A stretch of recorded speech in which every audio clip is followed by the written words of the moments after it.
Hello friends, சிறகடி காசையில் இன்றைக்கி என்ன நடந்துச்சுன்னு பார்க்கலாம். இங்கே அண்ணாமலை கிட்ட வந்து நம்ம மீனாவும் முத்தும் வந்து நகையை கேட்டது வந்து நம்ம மனோஜ் தெரிஞ்சிருச்சு. உடனே வந்து நேராக விஜயாவை பார்க்க போயிட்டு, அம்மா இந்த மாதிரி நகையை கேட்க ஆரம்பிச்சிட்டாங்கம்மா அப்படிங்கும். அடா பாவி அதுங்குள்ளேயாடா அப்படிங்கிற மாதிரி அவங்களும், ஏன்டா உன்னால் எனக்கு ஒன்றுக்கு மேலே ஒன்று பிரச்சனையாக வந்துட்டுருக்கடா அப்படின்னு சொல்லவும், சரி எனக்கு முதல்ல அந்த நகையை முதல்ல வாங்கி கொடு, ஏன்னா அதை நான் கொடுக்கலன்னா என் மானமே போயிரும்டா, மீனாவும் முத்துவும் முன்னாடி நான் அசிங்கப்பட்டு நிற்கிறேன்டா, அதுவும் அவன் ரொம்ப பேசுவாடா அப்படிங்கிற மாதிரிலாம் சொல்லிட்டு இருக்கிறாங்க.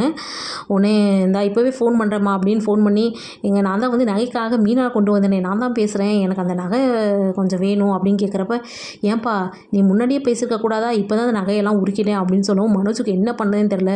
அம்மா அந்த நகையெல்லாம் உருக்கிட்டாங்களாம்மா அப்படின்னு சொல்லவும், அட பாவி பயலே அப்படின்னு போட்டு அடிக்கிறாங்க. அவர் பாவம் மாடியெல்லாம் ஏறி இறங்குறாரு.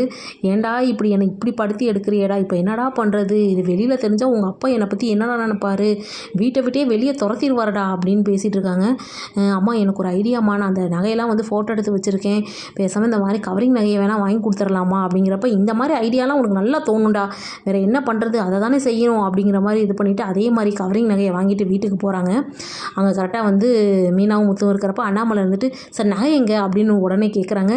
நகை எங்கேன்னு கேட்டால் என்ன அப்படிங்கிறப்ப, இல்லை நான் உள்ளே பார்த்தேன் நகையை காணாங்கன்னு, உள்ளே தான் இருக்குது நான் எடுத்து தரேன் அப்படின்ட்டு.